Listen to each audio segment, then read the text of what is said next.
the Xiaomi 15 Ultra is a beast of a phone for photos and videos. But today, let's talk about the best settings to take the most out of the camera you can get on the Xiaomi 15 Ultra. So now we are in the camera settings on the Xiaomi 15 Ultra.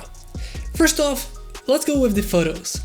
I would turn off the watermark, I just don't like it, I don't need it in my photos. If you like that kind of stuff, go for it, but I personally would take it off. AI recommendations, as you can see I have everything turned on. From the bottom, let's go. Scan QR codes is just really handy for everyday situations. Recognize text also is really handy. Also, ultra zoom, when you go into a bigger digital zoom, it can take a second and the AI is gonna really clean up the photos. It's a really nice feature. I really like it both on the 14 Ultra and the 15 Ultra. Extended depth of field is most for the macro on the telephoto lens. I have it like it is here, but you can change it while taking the photo. You're gonna see the situation where you can change it on the top of the screen, so that is usually on, so that you have that suggestion. Main camera default focal length 23mm, that is the full way it is. If you change this, it's gonna be not using the full potential of that camera. I would leave it as it is. Image format, I'll leave it as JPEG, while the other format is still ultra high definition. It looks really good, it does save space, but sometimes it isn't supported on different computers, different phones, so if you want to have just the most flexibility and compatibility, I'll leave it as JPEG. It's gonna still look great, but you're gonna have just more flexibility later on. Picture quality, I left it at super. We want to take the best out of this phone that we can get. Metering preference, you can set it depending on what you shoot. If you shoot like landscapes, you're probably gonna want to have the average. If you shoot a lot of times where there's people in the shots, I'll leave it at face, so it's making sure that it's not overblowing the face. Selfie settings, I left it as it was, and I would probably just, I don't like the makeup effects, so yeah. Selfie settings, you can leave it as it is like here. Mirror front camera, so that it's the way it should be, so it's not mirrored to what we have. Adjust makeup effects for, I don't like any kind of AI fixing of things, so we did turn it off. Then shutter type, well, those are different things. If you want to have some kind of shortcuts for photos, you can do things here. I left it off because I don't really use it. Then the motion tracking focus, it can be a nice feature. I personally don't use it. If I have a situation where I know I'm gonna use it, I'm gonna turn it on, but for 99% of the time, I just have it turned off. Fast shots, I didn't touch anything there. As for video encoder, I would say the high compatibility with H.264 is the better of the two. It's just more compatible with different devices, your computer. For example, if you want to make a vlog with this phone, I would rather have it at H.264, which is just more compatible. If you put it on your computer, it's gonna read just fine. If you have it at the other one, who knows? Your computer could read it, could not read it. Your software could have problems with it, and it could not. It's just better to have it, in my opinion, in that format, even though you might be losing just slightly on the quality that you see on the screen itself. I feel like in the long run, you're probably gonna be better off with this instead of the other one. Audio settings, here you can use those. I pretty much changed nothing. Smart noise reduction can be a nice feature, but I just didn't use it. I guess I can always fix it in post, but if you're someone that is in a situation where there could be some noise, this is a nice feature to have. Then dimensional immersive audio is more like the way surround sound kind of a way, so I would probably have it on like I have it here. If you don't like it, you can turn it off. And then the other two I have turned off. Motion tracking focus, well, you can have it, but I personally, like with the photos, I don't have it. Dolby Vision, while it does look really nice on this screen, it does look very nice, really sharp, colors are really contrasty, everything is really nice, like it says striking contrast, but like it says also, this feature might not be compatible with some third-party apps. Or for example, if you're shooting and then want to edit on computer, sometimes it could be a problem. So I personally just have it off because it isn't worth to not have that compatibility and just have the best quality settings for later in post-production. You can always turn it off, and if you like it, it's up to you. Auto frame rate, I have it turned on. This actually limits or reduces the frame rates when in low light.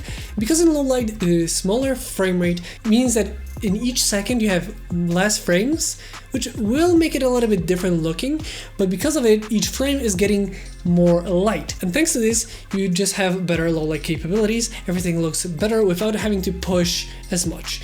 So I personally would leave it on a phone just to make things quicker and easier. And then in general, grid lines. I like to have the rule of thirds and straighten. There's a reason for this. I usually don't like the kind of things, but I've noticed that a lot of times I would have a photo that is crooked to one side or other, just not straight, and with these two settings you can not only have a straight horizon, but also use the lines and grids to really make sure that the composition is really good. From here, display parameters.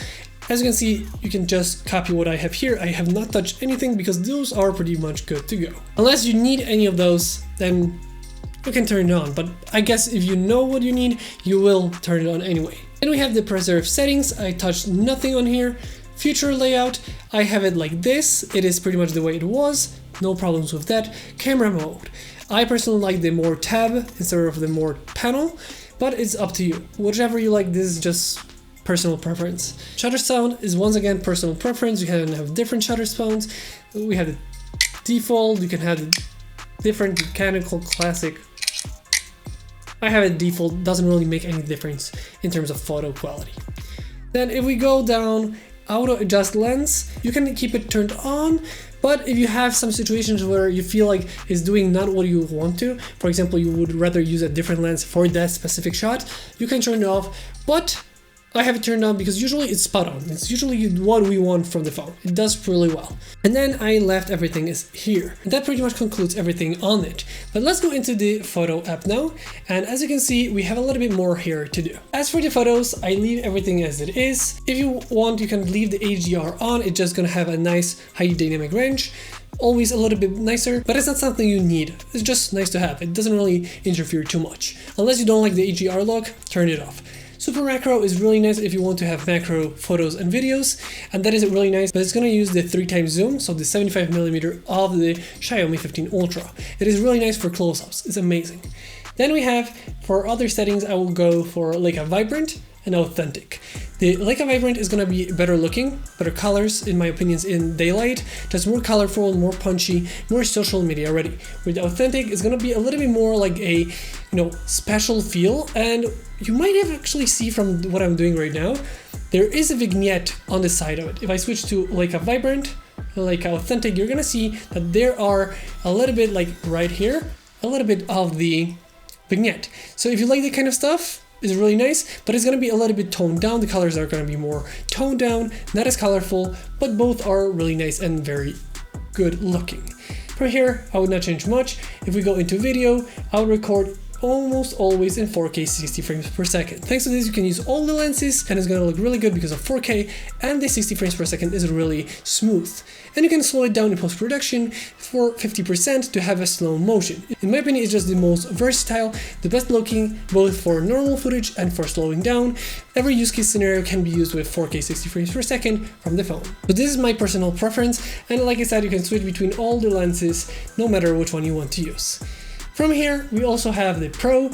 This is going to be really dependent on what you really want to do, but I really like that you can put on the log format in 4K 60 frames per second across all the lenses.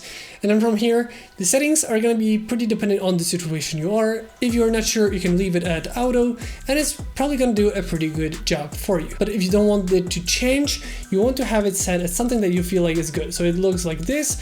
Okay, I feel like this is good looking, and then when you leave it like this, you're gonna be sure that it doesn't change when you turn and the picture is a little bit darker, so it doesn't have that fluctuating. So once you grade it, you know that everything is gonna look the way it should, and it's not switching when you kind of tilt and move around.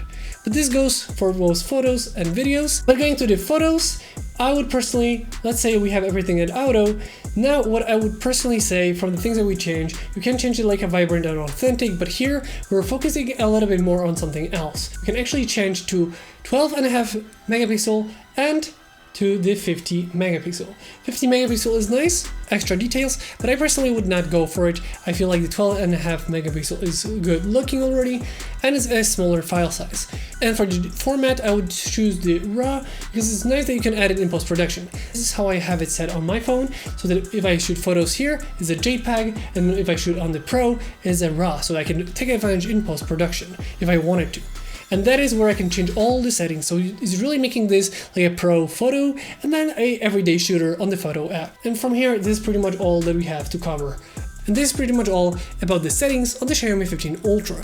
In my opinion, it's a great smartphone for photos and videos, and you can really take advantage with all the settings that we have here. I personally love it as a quick shooting camera instead of using the full frame camera that I have. If I want something that is for social media and want to have really nice quality and ready to go right away, the Xiaomi 15 Ultra is a great phone for that. With that being said, if you have any more questions about the settings on the Xiaomi 15 Ultra, let me know in the comments section down below. With that being said, it's going to be the end of today's video. I hope you guys enjoyed. If you did, don't forget to like, comment, and subscribe. I hope you guys enjoyed this video once again, and I'll see you next time.